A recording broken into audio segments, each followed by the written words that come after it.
missing out on the meme. It's not a good meme, so... Okay. All right. Okay. Okay. Are we live? We're live. Okay. Let's go. Okay. Let's do it. Hello there, everyone. Oh my God. We didn't sync up audio. Oh, we didn't even start recording. Yeah, that's true. That's what we do on this podcast is record. Well, I clicked record and then I was like, wait a minute. That's not going to be enough. Well, actually, it kind of will be because I've Yeah. got... Okay, but here. People can see what we do at the start of the podcast now when we're usually not even streaming it. Yeah. This is a big moment. Okay. Go for it. All right. 3, 2, 1, go. All right. And 3, 2, 1. Perfect. Now, and that's how you get a synced Audacity recording, everyone. And it probably sounds out of sync because of the Discord delay. Yeah, we'll delay it, but when you take the audio files, you line up the big wave points and easy peasy. Yeah. But okay, are we good? Mm-hmm. We're good? Yep. Hello there, everyone, and welcome to Tapcaf Transmissions, the only Star Trek podcast that only talks about Star Wars. It's a bold choice we decided to boldly make where no one had boldly made it before. I am Corey, and joining me, as always, is my EckhartsLadder co-host, Justin EckhartsLadder. How you doing, Justin? Good. I feel like Star Trek fans have kind of been like second-class citizens for a long time now, so it's nice that we give them some attention, some recognition. Some recognition. They've really been clamoring for that Tapcaf Transmissions bump. Yeah.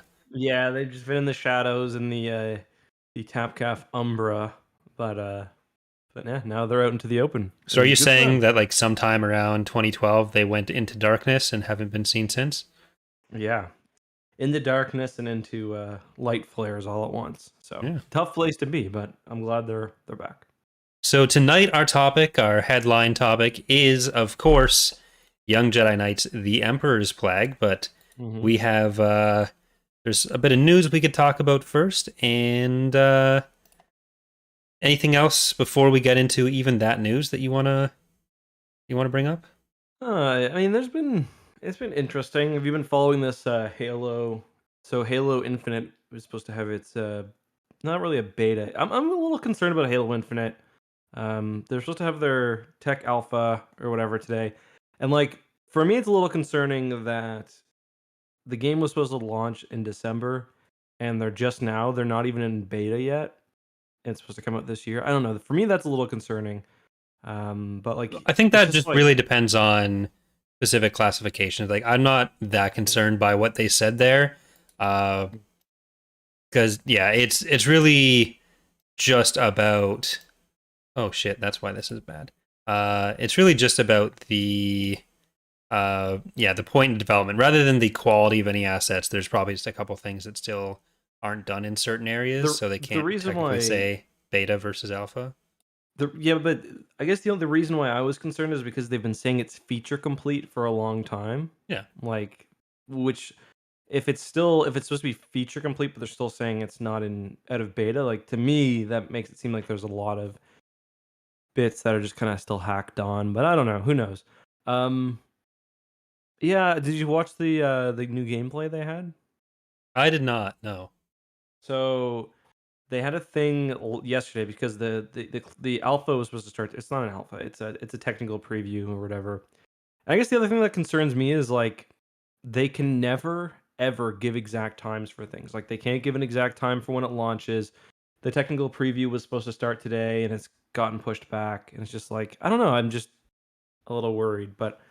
And I watched the gameplay footage they had, and it looks pretty much exactly like Halo 5, and I don't know. Like I want the game to be really good, and I'm still excited. Like I didn't get in, and I was sad because I was hoping to play it, but yeah, I'm kind of surprised you didn't, because like not from like you should just be given everything standpoint, but part of it was based on how long you'd been a member of Waypoint, and like you've been in there for a while.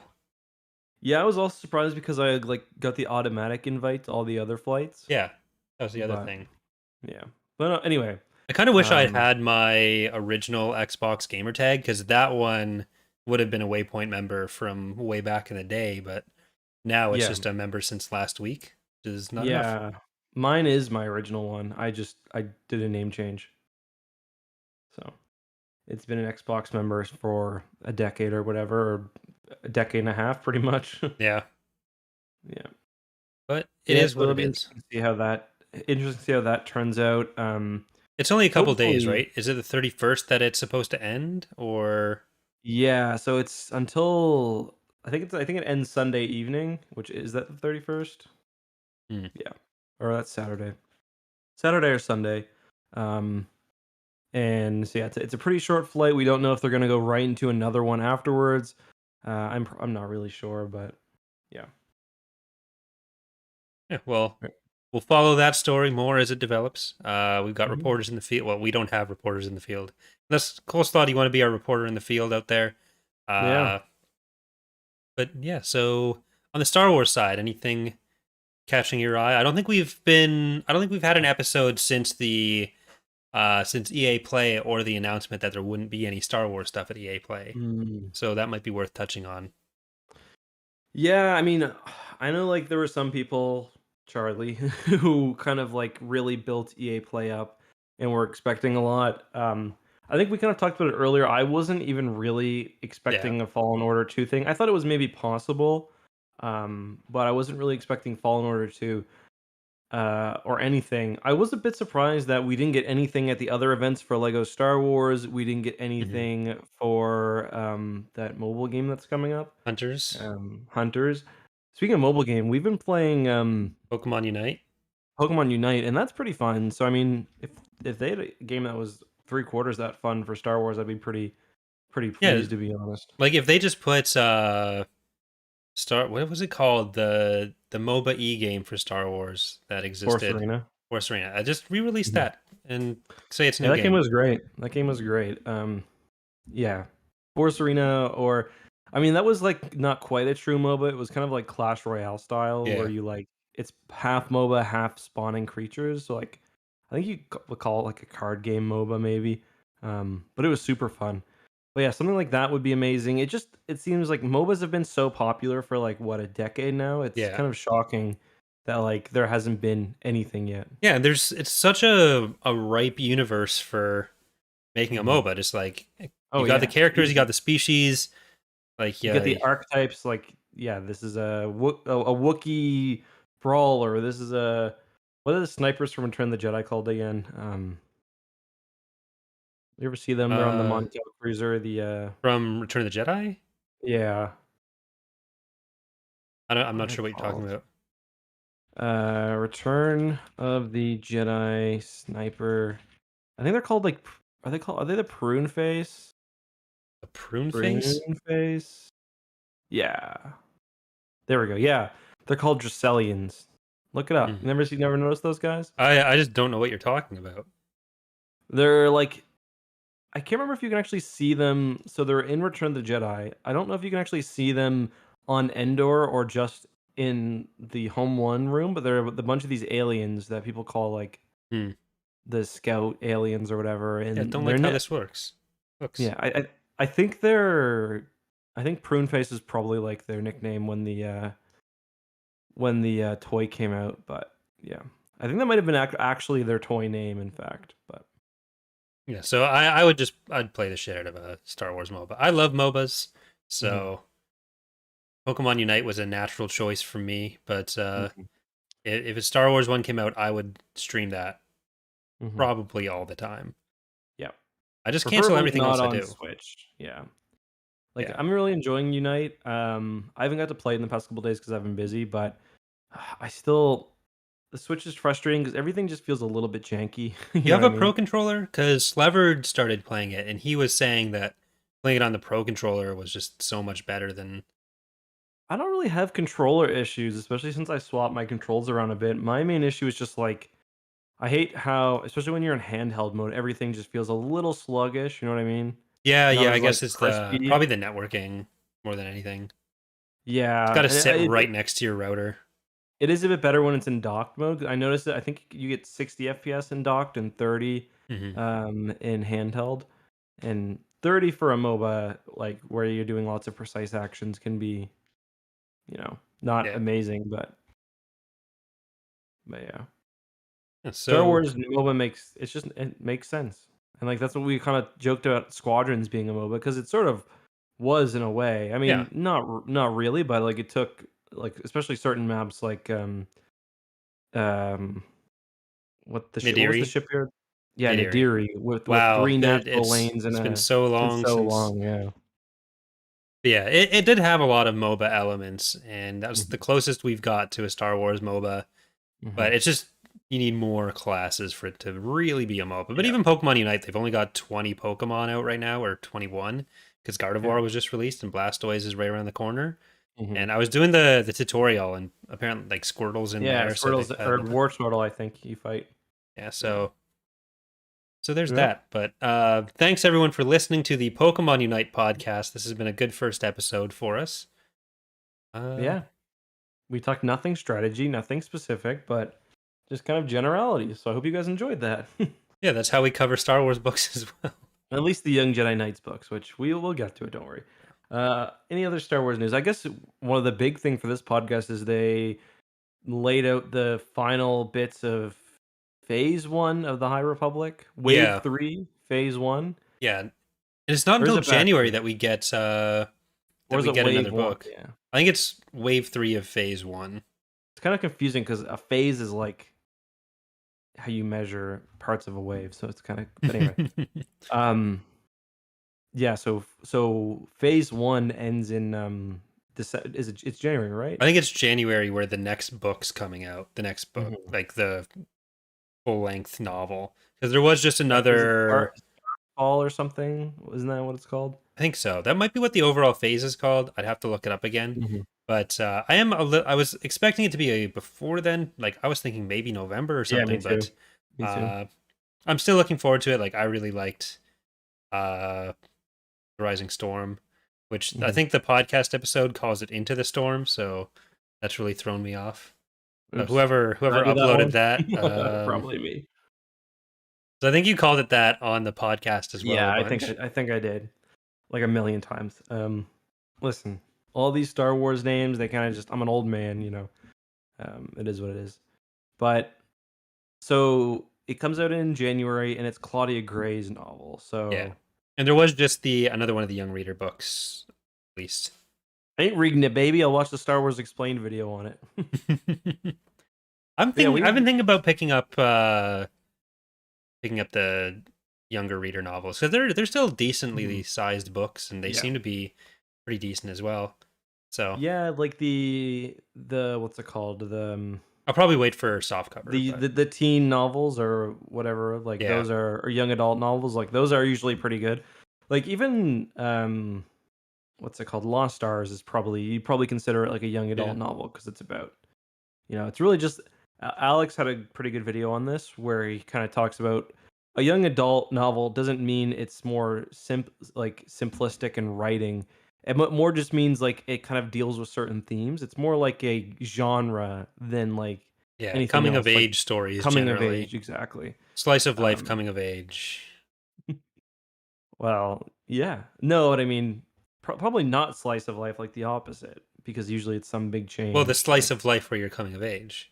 That Hmm. slice, Hmm. just that slice. Just this slice. It But usually just means everyone's really fucking horny for some reason.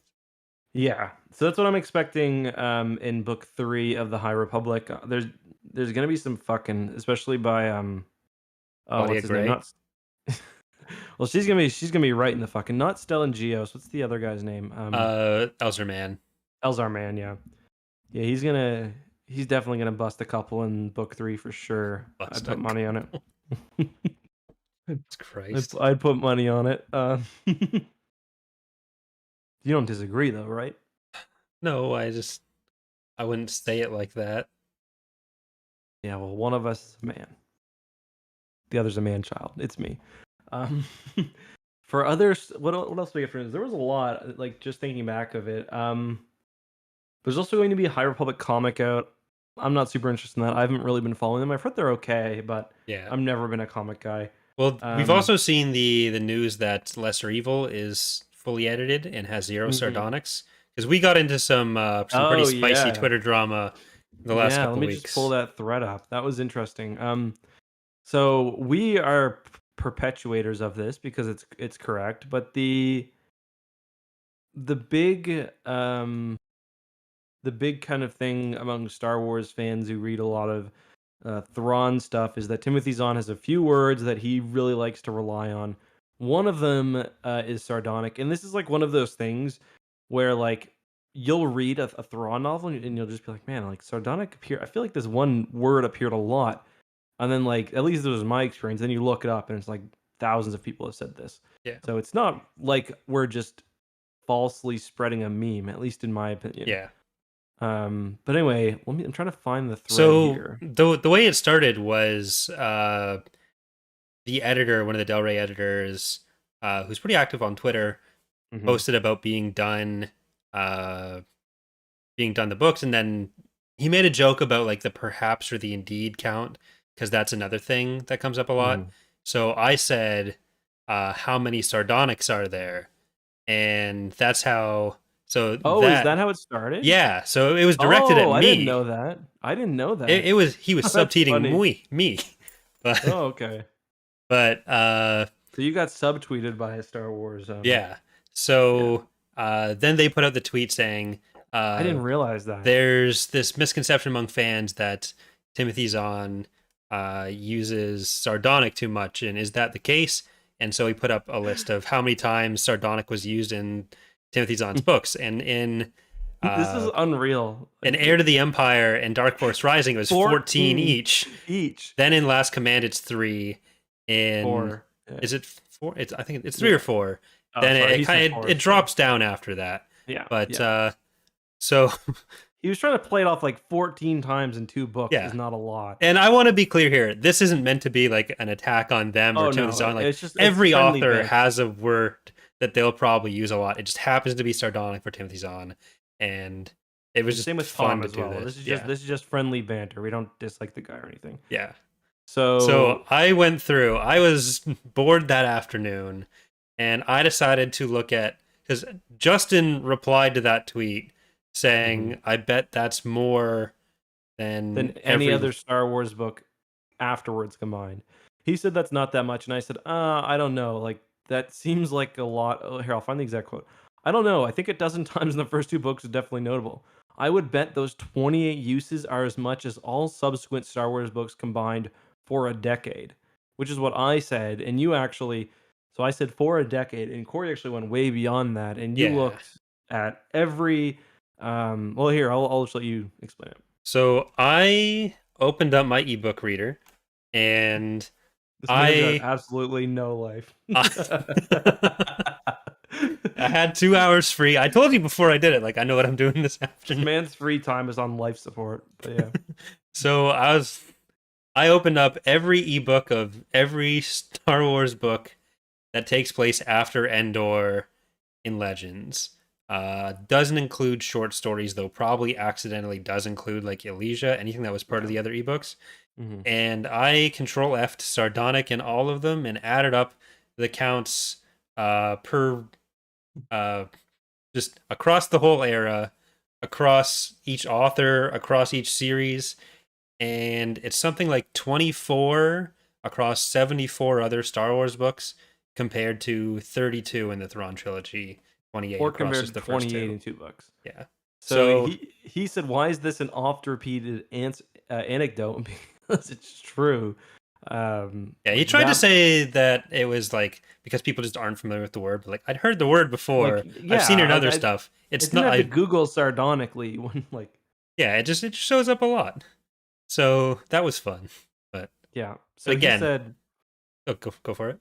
Oh yeah. So he continued by saying a lot compared to other Star Wars authors would be a more way of correct saying it. I will admit I definitely rolled my eyes at that. Like yeah.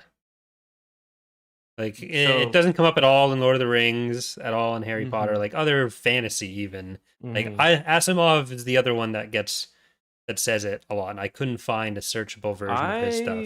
I don't know. I've read a lot of Asimov, and it never like I've read obviously not all of Asimov's works, but yeah, I don't think anyone quite uses it as much as Timothy Zahn. Yeah. So I said I disagreed. I said not a lot for Star Wars, a lot generally, I think, based on my fiction reading. And I actually am pretty well read, at least for sci-fi. But if you can find a book of similar length that uses sardonically 15 times or more, I'll donate $100 to a charity of your choice. And he didn't respond, but I thought it was kind of funny. Yeah. Again, this is not meant to be a criticism of him or Timothy Zahn. No, no. It's just like all in good fun. we could do the same thing to like Michael Stackpole and just look for the word sexy, and he'd use it more than every other Star Wars author combined, I think. Or he definitely used the word Corrin a lot more. So, but that's probably unfair. Yeah. I've been reading.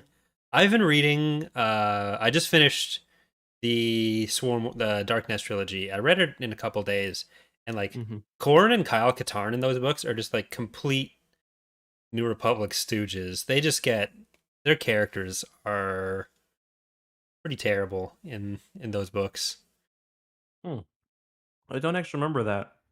Because the whole thing there is like the schism in the Jedi Order between like Kip's side and Corrin's side, essentially, where It's like still going on. I don't yeah, because it's being a thing. Really, it's not until Legacy of the Force where Luke has started the Jedi High Council. Before then, it's just like the members of the Advisory Council, and like Cal Omas in Dark Nest actually installs Corrin as the leader in Luke's absence. And Corrin's like, okay, well, let's do this. Oh my god. The Jedi exist to just serve the Galactic Alliance.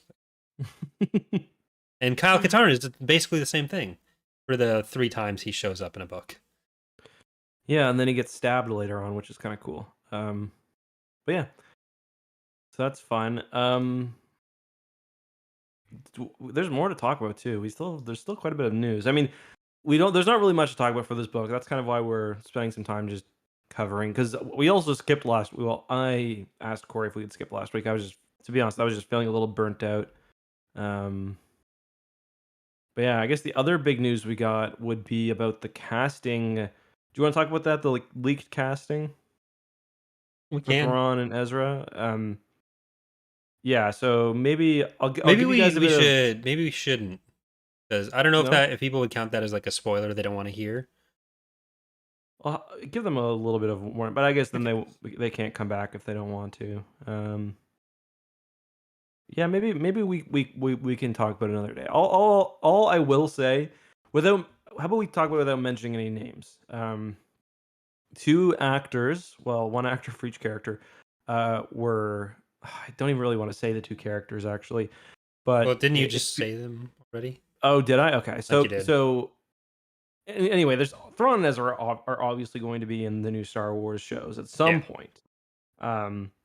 We'll just say all of it. If this is all not entirely confirmed, if you really don't want to know that those characters, we'll be done talking about it in like 5 minutes. Go back a few minutes and pretend you didn't hear it. Yeah, but yeah, it's just whatever. So the actual actors for Thrawn and Ezra were leaked by a pretty reliable site, and there's been kind of some further stuff. No big confirmation yet, but it does seem likely that Lars Mikkelsen, who played Thrawn in Star Wars Rebels, and physically is a pretty good choice for Thrawn. He's definitely probably my top 5, just on looks alone, really, especially now that Thrawn's a bit older. So Lars has been linked to Thrawn, and I forget the other guy's name. He was the kid who played Aladdin in the Aladdin movie, Tron from Tron 2. But I watched a few interviews with him, and he's super likable. I think he'll be really good as Ezra. Do you know his name, Corey? It's Masood, isn't that his last name? Mina Masood. Mina Masood, yeah. And yeah, I think he's a really good choice as well. I actually watched the live action Aladdin. So don't hold that against him. Yeah, no, he was fine in it. Like, yeah, he was not the problem with that movie. No. Was that a Jon Favreau movie? I know he does a lot of the live action. I don't know. But I just classified it as a mistake movie and then move on with my life. Yeah, I mean, like, he did The Lion King, which made like a boatload of money, but wasn't really critically well received. Rosario Dawson, she didn't quite confirm it, but she basically shared something on her Instagram story, kind of people celebrating it. because like Disney, like it wasn't 100% certain they wouldn't choose a white guy to play Ezra. Yeah. um, so yeah, who was your kind of Thrawn I think we casting? talked about it before, and I think I said Lars Mikkelsen back then. Mhm. Yeah, I Uh, think you're right. he was like I liked him in Rebels. I would have been perfectly Hmm. happy with him continuing it. 'Cause I think I said I might even have said like no, I didn't say Mads. I said any Mikkelsen I would have been happy with. Was my It's the cheekbones and the face, yeah. and even like yeah, I'm Either I that or haven't seen Sean enough. Connery. I would have been okay with Sean Connery. I Sean actually Thronery. really like the Sean Connery one too. I was joking, but okay. I no, I actually I think Sean Connery looks like him. The voice wouldn't have worked at all, but um, I had a few. I said the. Did you watch Game of Thrones? Yeah. Charles Dance as Yeah. Tywin Charles Dance would Lannister. be good for like old Any Thrawn, yeah. Imperial, yeah, or Old Thrawn. It's kind of shocking to me that he's not made his way into Star Wars yet. Because he's such like a good Imperial like character. Yeah, I could And see him like maybe having been Krennic instead, but I don't know. yeah, I don't know. I think he'd work really cool as like a post Endor, like Imperial holdout, just because he's got that like cool comp. I mean, maybe I haven't watched too many movies with him, so maybe I'm going purely off his Tywin Lannister character. But I mean, Tywin is basically like an Imperial, so I think um, there's a thing with Star Wars, especially now, where like they're trying to make so much that they can plan on making more of that putting someone mhm, in a title character role, they're probably not casting someone that's over 60 mhm. because they probably want to have everyone in a major role be around for at least like No, you're probably rely on right. having them available for 10 years and not retiring or possibly dying. Hmm. Uh so like the earliest that they would have really been able to cast Charles Dance for anything, he probably would have been 70 because he's 74, 75 now. Yep. And like I think they just want someone that they can have for to suck the soul out of for years to come. And I'm not Yeah, saying that well, like anything's gonna once they happen to get Charles that Dance, but digital, once they get the yeah. deep fake perfect, that won't even be a problem. Um, shit, I always liked Paul Bettany. He was kind of my choice, but Yeah, I wouldn't obviously have hated him either, but he's too he's in young, I the think, for yeah, and he's in the universe already. yeah. So obviously It wouldn't that be the first wouldn't. time Paul Bettany got to play multiple characters though. Was he somebody else in Marvel? Well, he was technically just the voice first, and then he became the Vision. So Oh, but isn't that the same like continuous? technically, it's Because the same character, yeah. But yeah, I think he yeah. actually did play someone else first. Hmm. Let's see. There's someone who ended up playing two roles in at least the MCU. Or there's a few characters that swapped roles, didn't they? Like from the early Iron Man movie. Well, there was the Hulk, Yeah, but yeah. yeah, because there's the whole Don Cheadle thing. Oh yeah, Don Cheadle. He was I forget who it was that he played his character before, but Don Cheadle was a better choice. Yeah, What was his name? I forget the guy, but yeah. So that's a lot of kind of interesting um, stuff there. I also kind of just alluded this too, but another one of the big stories recently was about the deep fake. The guy who did the Luke fix. hmm And I don't want to say I think people really over exaggerated a lot of yeah, what he did. Not saying he didn't do a great job, but like people online were like the guy who like this is the big article I saw that like how Twitter when something's trending it will like choose one article and lead off with it. It was like yeah, the the the YouTuber who put or the YouTuber who embarrassed Lucasfilm or something like that. When like I do think that the guy's name is Shamook. I do think he improved on the Luke deepfake. However, his work, and not to take anything away from him at all, his work is based off the base that ILM provides. You know yeah, what I mean? But I didn't realize like how much this guy was doing. Like I kind of figured he was just running it through some software that was kind of like widely available. But it turns out this guy is actually like quite like an expert in the field, and like he was writing papers and stuff about what he was doing. yeah. So another way you could put the story is that like Lucasfilm also hired a top talent in the industry because I looked at his job posting and like he wasn't brought in as like some low level like visual effects engineer. He was brought in as like senior like engineer for something, you know what I mean? Yeah. So he wasn't just some like some 14-year-old kid running things through an Instagram filter, like which is kind of what the story feels like sometimes, but Yeah. yeah. Yeah, I think it's easy to lose sight that like for all the resources any given company has when it comes to specific expertise, that's not Mhm. something you can just directly pay for or throw a bunch of people at.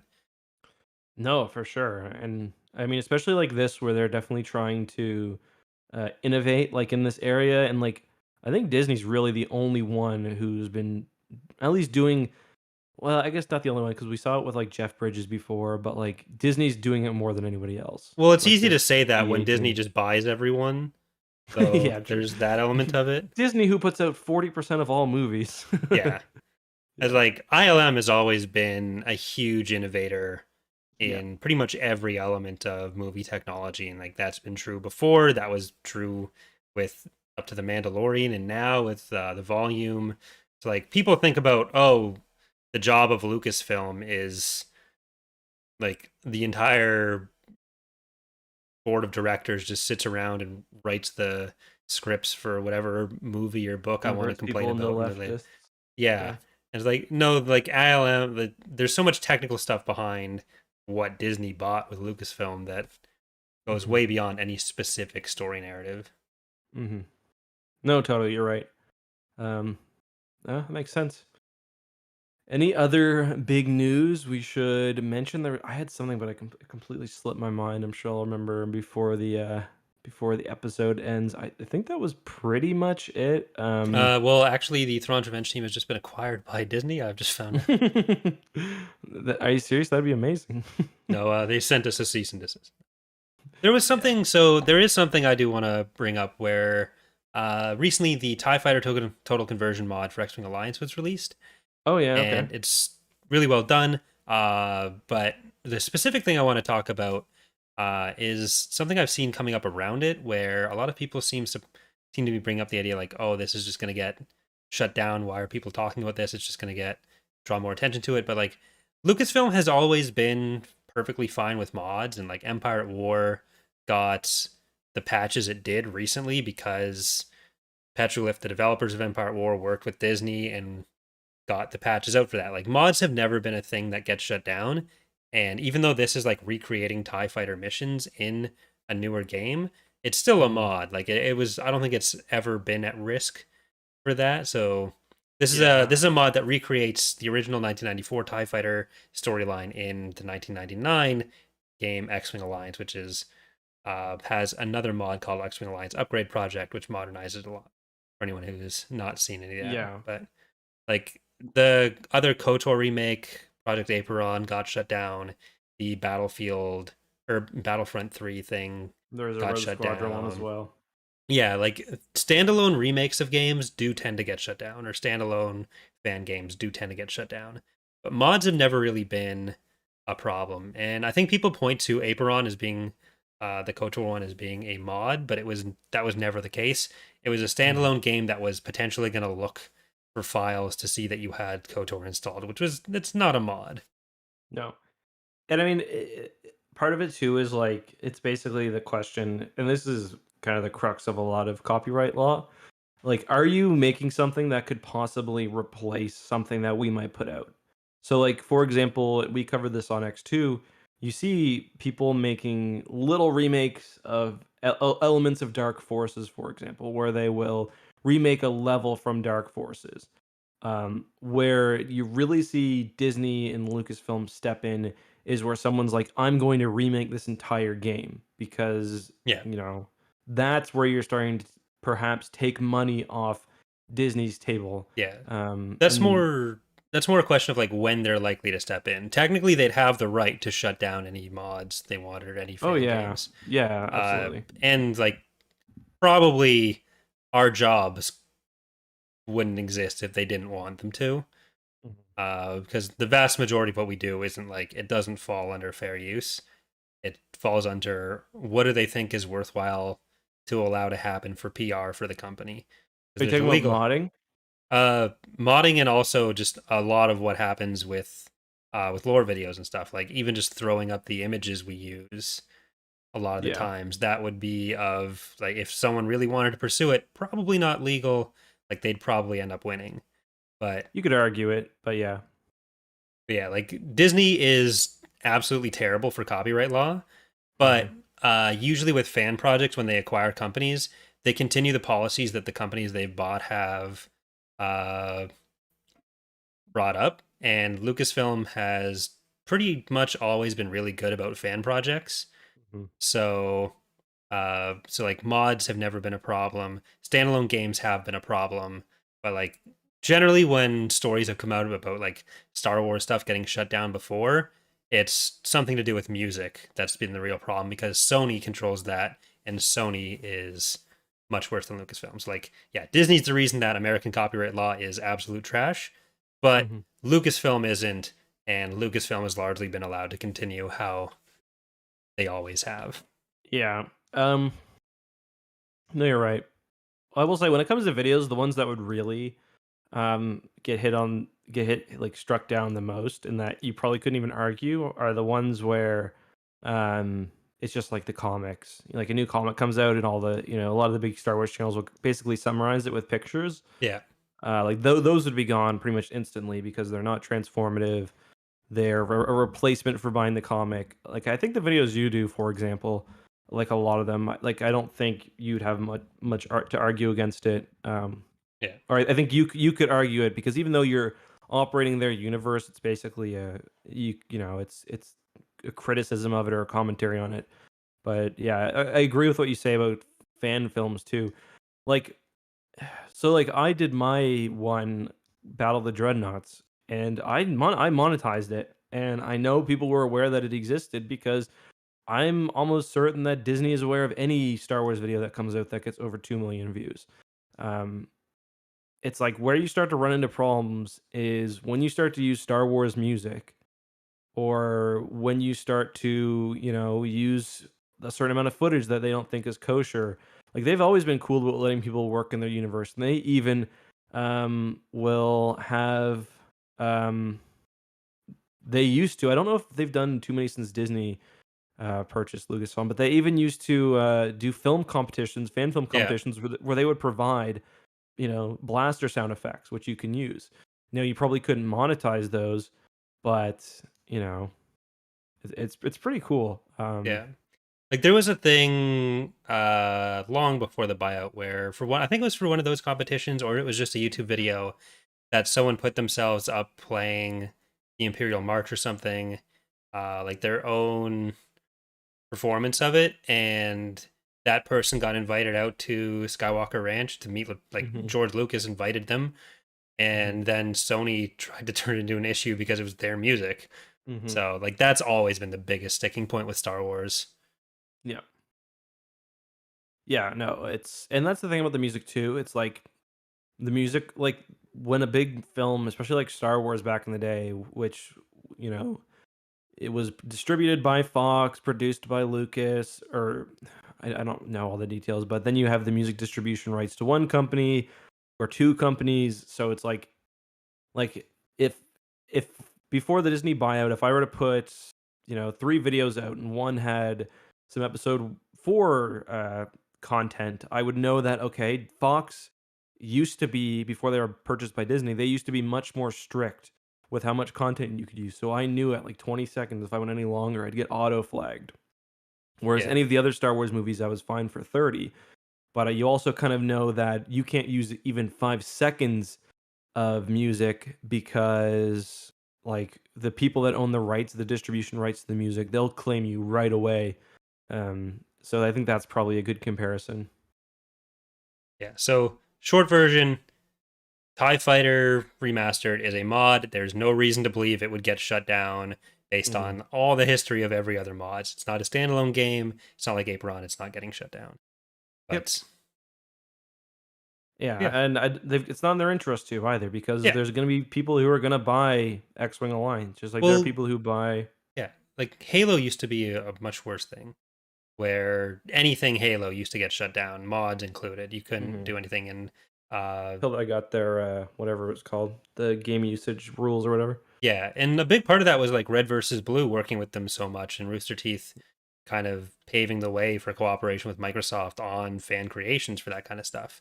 Hmm. And now Halo is probably one of the most forgiving and most supportive of fan creations, probably even edging out Star Wars a bit, where they're a bit more Yeah, actively no, in I agree. promoting it. Um, But they used to be shit. yeah, like how they work directly with the profits and stuff is cool. But I'm also thinking that even this music, the way music is treated when fan creations is going to change. Just like you hear about TikTok, and like for those who don't know, on TikTok, you basically can take a popular song and you can do a dance to it or whatever.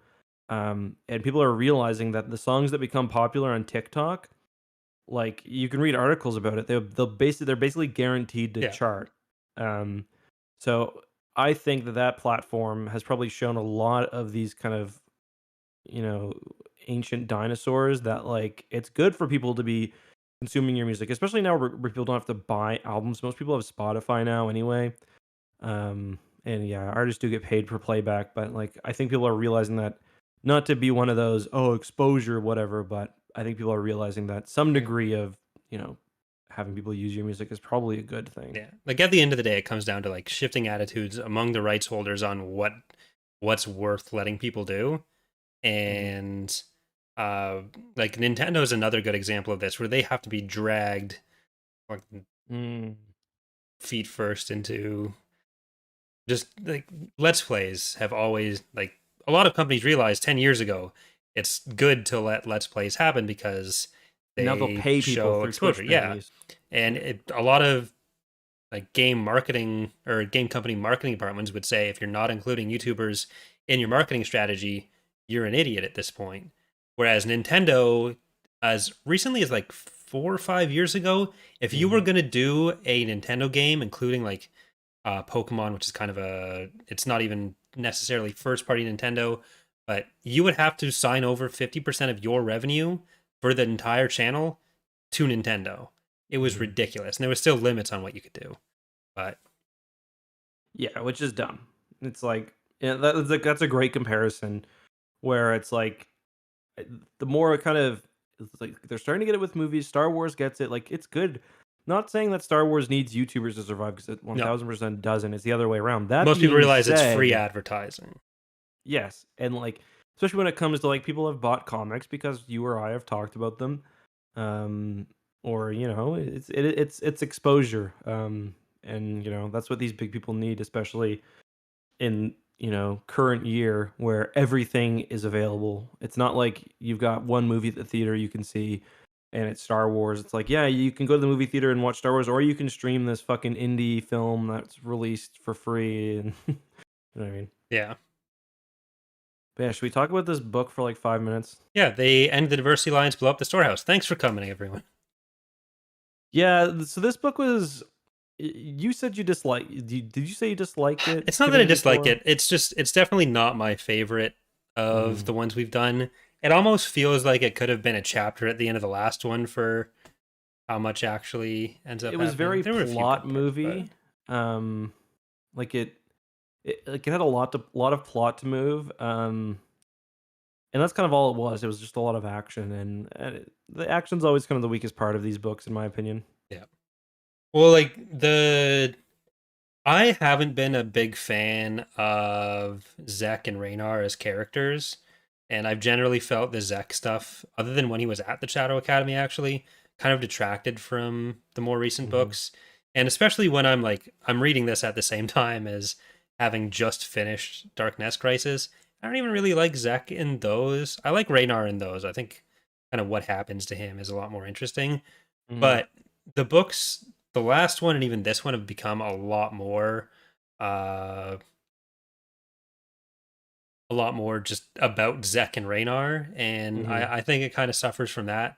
Like Loey, Tanelka, Jaina, and Jason are really off to the side here, and Yeah, they're kind of what you're here for. yeah, I agree. That was a weakness. And no, I mean, I enjoyed this arc. I did kind of miss the, not like the last one was carefree, but it was a lot more focused on the characters, and it was a lot more kind of spending time at the temple and learning training or in training, which is something I missed in this one, Yeah. where every kind of story they were out away from Yavin. Um, like the first one was kind of more Harry Potter style. That's kind of a comparison you can make to these books, although they're probably for even younger readers. Yeah. But I think it's better when they're also learning new Force powers or whatever else, or progressing as Jedi as they're on their adventures. And these ones, they kind of just are fighting the Diversity Alliance the entire time. Yeah, like I didn't mind the overall plot so much as just disliking the characters that ended up kind of front and center with them, which are just Raynar and Zek essentially. So I guess we should do uh a quick synopsis. So it So starts off with more nudity. yeah, everyone's getting out of their back to tanks at the end of the Yeah, it's after the like events of last. I don't think they were nude. They're in underwear, I think. yeah. Well, at one point it describes one of them as having as I forget the exact words, but it's something I'm noticing a lot in these books. Though I don't know what's going on, but a lot of describing of them as having like not naked skin. It's like let's see if I can find the text here. But yeah, it's like Lucy's walking around naked. It's like there's no privacy getting Well, out of the she's a back centaur, tank. of course she is. But she's got a human upper body. She's a centaur. But If she's got. someone sits on a horse and they're naked, they're no longer naked, Justin. But most female centaurs in other media don't have their boobs out. You don't know that. They're usually covered in like some furry, mossy stuff, essentially. That's true. They don't, have you ever seen a centaur wearing a shirt? Yeah, Lusa in the other art after this point. Okay, Yeah. fair Oh, enough. yeah. It's always describing them as having bare skin. It's like he got at the back tank in his bare skin. It's like, Yeah. man, these are kids. Here's a kid But sometime.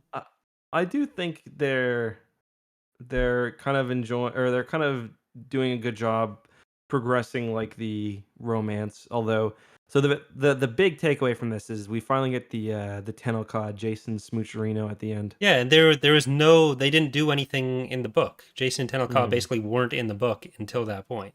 Jason yeah. like drops down the windscreen on the rock dragon and makes some funny faces. That was funny.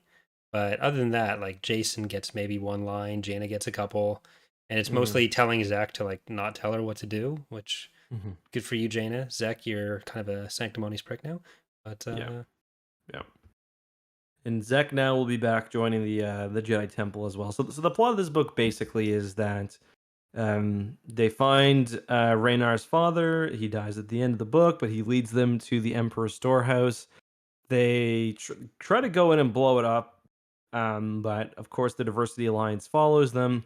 Thankfully, they're able to get a message out to the New Republic. The New Republic fleet shows up and engages the Diversity Alliance fleet, which has also followed them in a big space battle. And Jaina and Jason and the kids don't actually manage to destroy the base, but they get out in time and it's slagged, yeah. I guess.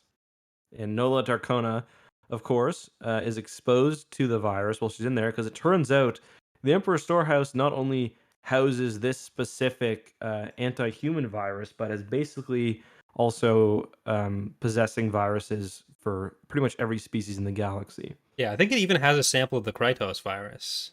Yeah, it did. I noticed that. That was kind of cool. Has the So, Krytos yeah. virus.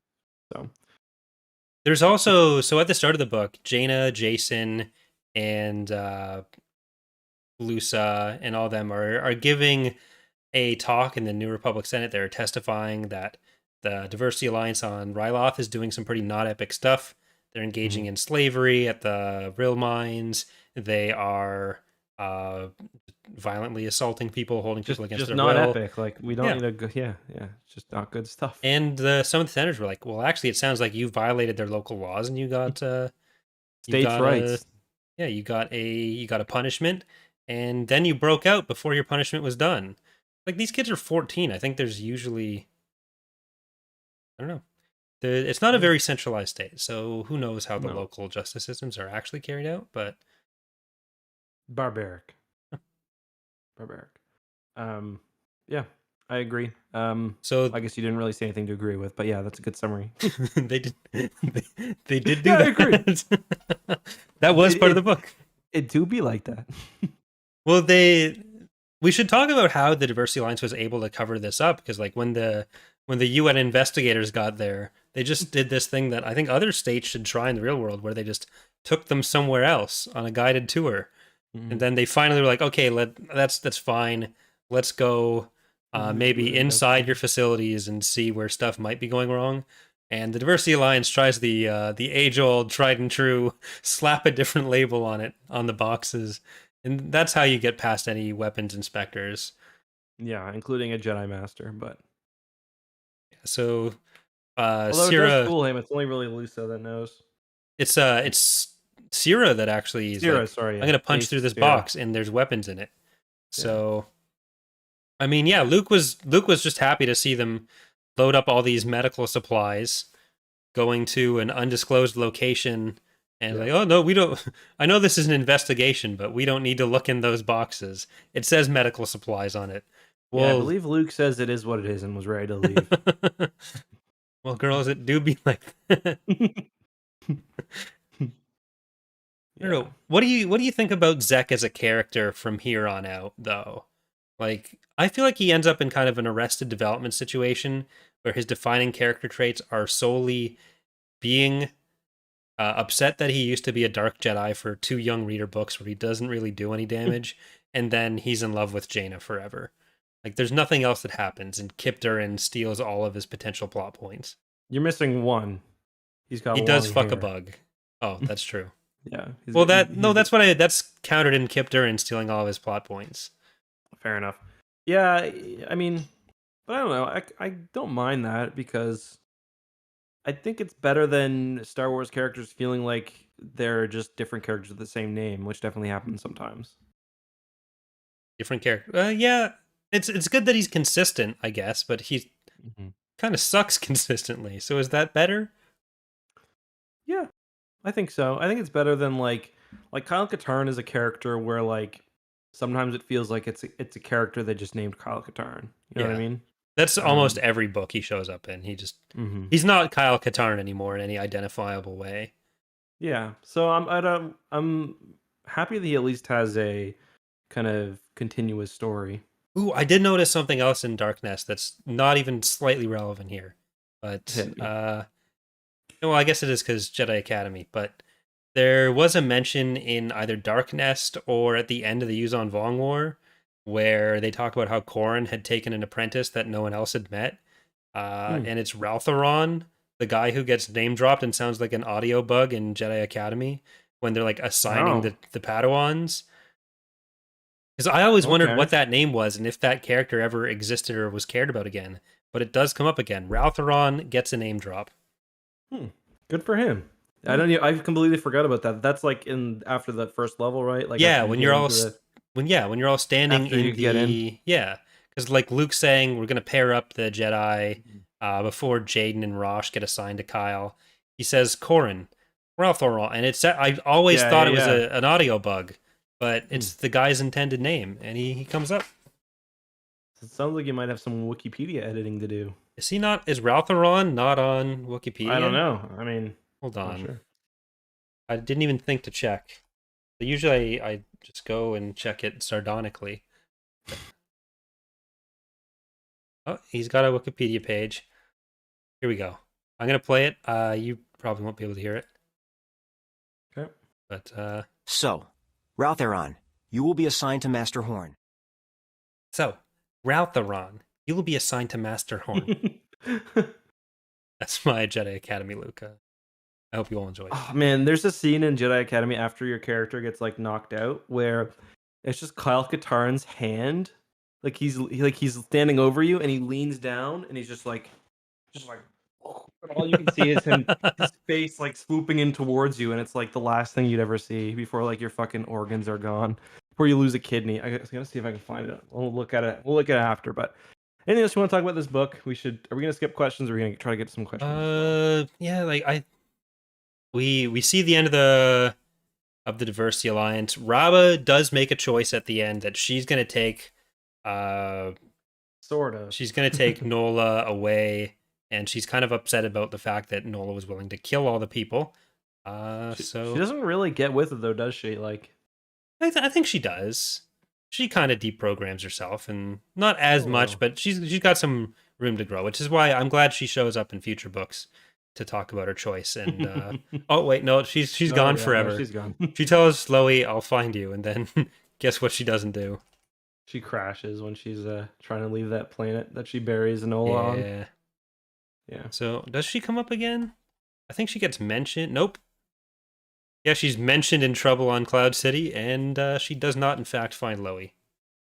So I'm pretty sure that from this story, all of the stories are kind of self-contained. I'm not sure, but I think it's just kind of because we've got 3 separate.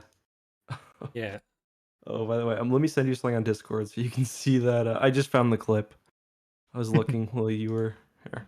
I think I know the scene you're talking about. I can picture the girthy body of Kyle Katarn over me in my mind's eye. It's not like I think I linked to the moment, but it starts at like right at 5:40. What? Long. Huh? What? Who are you? Kyle Katarn, at your service. Welcome. Yeah. It's like his giant fucking fist, just like, and it's just like it would be fine if it was like half as long as it was, but the scene just holds for like Tim and Eric Yeah. levels of like uncomfortable. There, He's doing a Hold force on. scan. there, I put it in chat. with Yeah, the I think timestamp. Triton just got it as well. Oh, nice, thank you. But yeah, so I don't think there's really much else to talk about here. I think the next 3 books, there are more things because it is a bit more focused on the characters. Here it is just wrapping up those storylines. Raynar's dad dies, but for some reason Yeah. I thought he lived through this and then died off screen in the Yuzon Vong War or something else. But no, he dead. It's fucking wrecked. But yeah, so enjoyable arc though. I think we both like the first arc a little bit more, but yeah, pretty good. Does anyone else actually die in the books? Other than the Lusa. explosion off screen of the... Oh, No, Lusa dies eventually, but not in the Young Jedi Knights books. Is it just oh yeah, Bonarin? the no, Or- the Trandoshan. Right. Or the wolf, the Shistavinin. Is it? I thought it was the Trandoshan that Loey was fighting. Oh, I think he dies. Yeah, here Loey too, puts him but- out the yeah. airlock. Yeah. But yeah, the Wolfman dies before. But like characters that Yeah. you're actually meant to care about, I don't think anyone No, not dies until really. this. Even Brachus gets... Well, he gets exploded in the academy. Yeah. So, okay, maybe Yeah. not. Yeah. All right. All right. There's that's the end of the Diversity Alliance arc. Yeah. So maybe we'll save the questions for next time. I had to put my kid to bed, and we got another thing to do soon. We can do 2 instead of focusing so much on news for the next Young Jedi Knights book. Maybe we'll just do 2 kind of episodes worth of questions.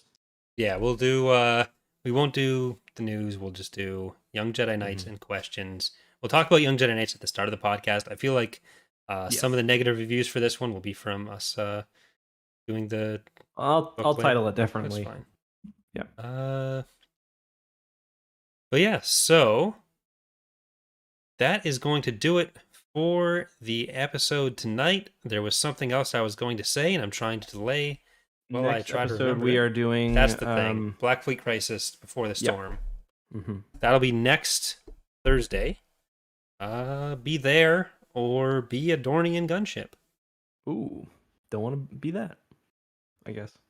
Right, so in All right, half an hour, we're going to be talking about we're going to be on the X2 podcast. Eck has a special surprise for us. Oh, it's so good. It's the best piece of content I've ever produced, or had a help in. I'll say that because it's it's a big surprise. All right, well, that's going to be over on youtube.com/X2. Hopefully, we'll see you there. If not, have a good week. Enjoy reading some storms before they happen. Bye, everyone. Bye, everybody.